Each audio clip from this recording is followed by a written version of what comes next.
To be very honest, I thought it would be a good game.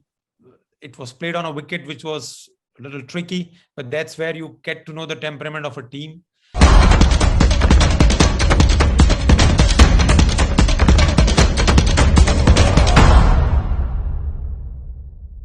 Hello everyone, this is the Straight Bat with Gulf News and Mr. Cricket UAE. That is Anis Sarjan. We are here to discuss today's IPL match, and absorbing one very unlike the thrillers of the last few days. And this is completely a cat and mouse game. And to tell us more about it, let me go over to Anis. Thank you, Sham. Hello, Mr. Gautam. Hi, Vinith. And hello to all the lovely people of Gulf News. To be very honest, I thought it would be a good game. It was played on a wicket which was a little tricky, but that's where you get to know the temperament of a team. You have to give it to Hardik Pandya, street smart in dropping a fast bowler, picking a spinner. They managed 140 thanks to Gill. And LSG, it seemed like they were chasing 200. They were going too fast and folded up for 80. Gautam, I mean, much is made of the pitch. Everybody was saying the pitch was tricky to bat on because we obviously see Gujarat struggled initially and how the Lucknow innings unraveled. How bad was the wicket? See, on this wicket, one had to kind of stand and wait, plod on. The target was not much, and then they would have got the bad balls which they needed to punish.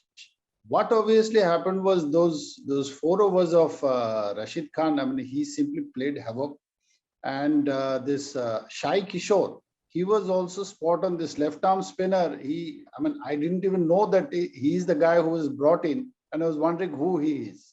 So he also did an excellent job. But obviously, you needed to stick around in the wicket and play that what should I say, conventional cricket. Take a look at what's your asking rate and go about it. Nobody was willing to do that. So that kind of, I was not ready for an 80 plus 80 all out. But yes, it was a harakiri of sorts. Vineet Krishna, Yeah. Lucknow Super King, Super Giant supporter. I think you can't be more. You can ask for more. A player of birth, a win by a convincing win. Tell us your thoughts at this moment. Truth be told, I was watching today's match, and as Mr. Gautam said, the pitch was tricky, but I don't think it was this bad that Lucknow would actually fold up for 82, just 82. I felt, Rashid Khan bowled well, but I felt a lot of batsmen were simply trying to play too many shots, get out of jail shots. And, truth be told, I think even Sai Kishore deserves some credit, because even I also didn't know who he was. And I was actually skeptical about, whether he would do well. But in this season in general, the young Indian players, they have actually stepped up. Many of the seniors have failed to step up, but, the young Indian players have come in their place. But yeah, all in all, I was actually disappointed with the shot selection of most of the Lucknow batsmen in general. Okay, let me go back to Anis on especially what he said earlier. You said that Gujarat played smart cricket right from the selection of Sai Kishore. Can you elaborate on that? Yeah. See, one is reading a wicket is not easy. Maybe they were able to read with the help of Ashish Nehra or whosoever who read the wicket, that they decided to drop a bowler of Ferguson's class.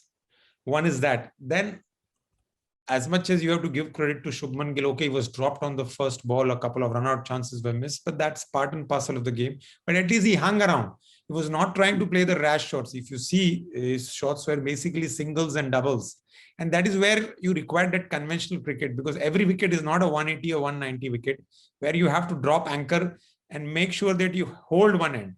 And it was not helped once again by the Lucknow's poor fielding, whether it was Badoni, whether it was Deepak Hooda. They were pathetic in the field. At least 20-25 runs were given due to poor fielding. And chasing 140 and 120 was a difference. And then they created harakiri when chasing. Like it, when the opposition has struggled batting, scoring 140, you would probably bat deep and see how much you can take. Like Rahul mentions that we didn't want it to lose wickets, but go a little hard in the power play. But when you have lost Quinton de Kock, your role is to play deep. and the batting revolves around you. And I'm afraid after Rahul, they have nobody. I'm afraid Hudas and all are good, but not good enough on a tricky wicket. Gautam, Anis pointed out that Gill's knock was the difference. What do you make of that particular innings? Because his strike rate was pathetic, but the thing is, he held the innings together. Tell us more about it. Yes, Sham, there was always, his cricket sense was never in doubt. I mean, what happens is there are certain days when, the best of shots end up finding the fielders. So that's what he needs to often. He takes time to overcome, like in their previous game. Today, the same thing. The moment he understood, he knew that he had to stay there too deep, and they get into that, 150-ish kind of a total would be really a good one out there, and that's what he was trying to do. I mean, this just kind of suited his approach. Where he can take time to settle down and he can build his innings. That's what he did. Okay, Vineet, at the head of Gujarat's win, I thought a little what unnoticed was Shami's brilliant spell. 3 overs, 5 runs. That cranked up the pressure, isn't it? Yeah. I felt, Shami was the one who pretty much set it up, for the spinners to actually wreak havoc on the Lucknow batting lineup, because that's, creating such an early pressure in the power play, that pretty much determines how the game is going to go. But I also felt, Quinton de Kock, for example, his dismissal was actually, unnecessary, because he hit a 6 just before getting out. I know that's his natural game, but on a slowish wicket like this, he could have actually thought better, because he's a more experienced batsman. But then again, Shami's spell, was the one which pretty much set it up, for bowlers like Rashid Khan and Sai Kishore. Because that's where, in situations like these, that's when Rashid Khan is at his very best.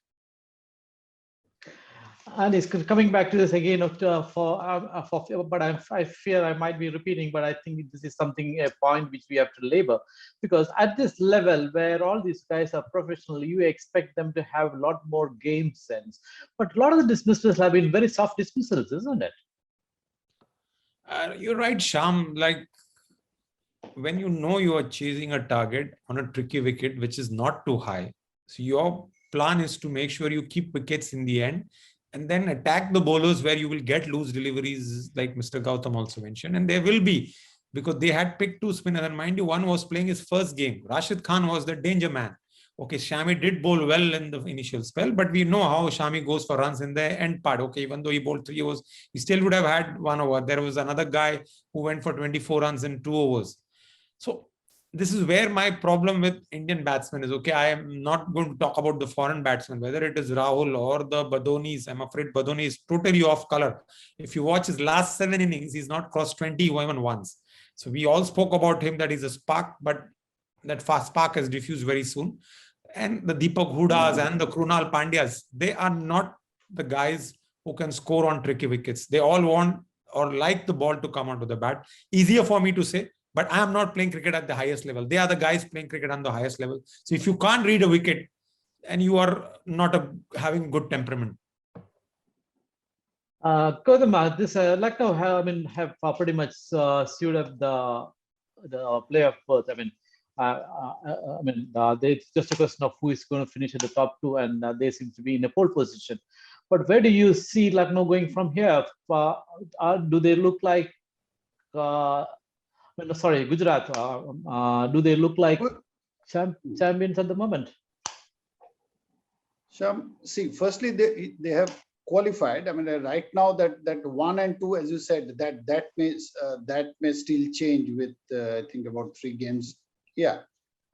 Yes. What I'm looking at is adapting to situations and finding out what to do. They seem to be doing better than, certainly they did this better than Lucknow Super Giants today. The 2 teams, the teams who are pushing, they are more well-rounded teams. That's the thing. So I see them making the final, honestly. And then from there, whatever happens. And Vineet, where do you see Lucknow going? You mean Gujarat or Lucknow? Sorry. No. He is the Lucknow Super Kings. He is the Super Lucknow Giants man. fan. Yeah. Actually, I mean, although this game wasn't the best of games, considering Lucknow's overall form in this tournament, I do see them making the top two. And from there onwards, it just depends on how they handle pressure, because, Lucknow and Gujarat, they are the new teams in the IPL. The other teams, they have had the experience of, making the playoffs and playing in the playoffs. So it's going to be a question of, how they handle the pressure during those knockout stages. But I do see Lucknow and Gujarat making the top two spots.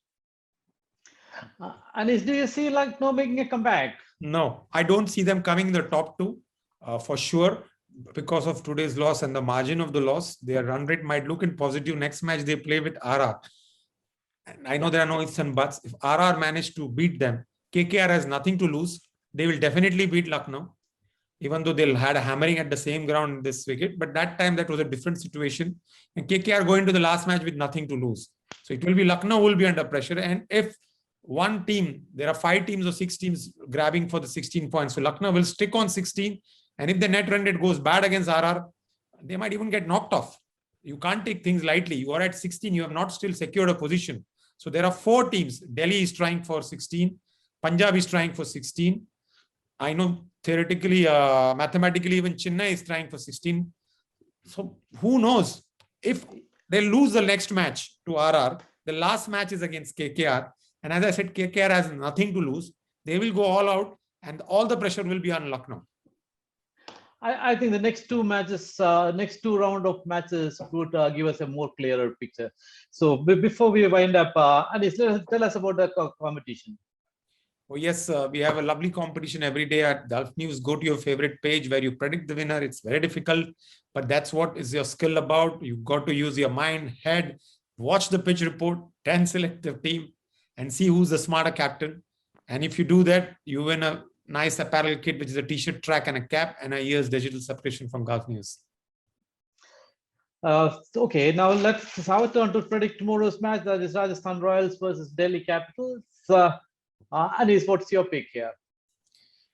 As much as I want Delhi to win, they have been playing poor cricket, but they have made it a habit, lose 1, win 1. So tomorrow I'm backing them to win.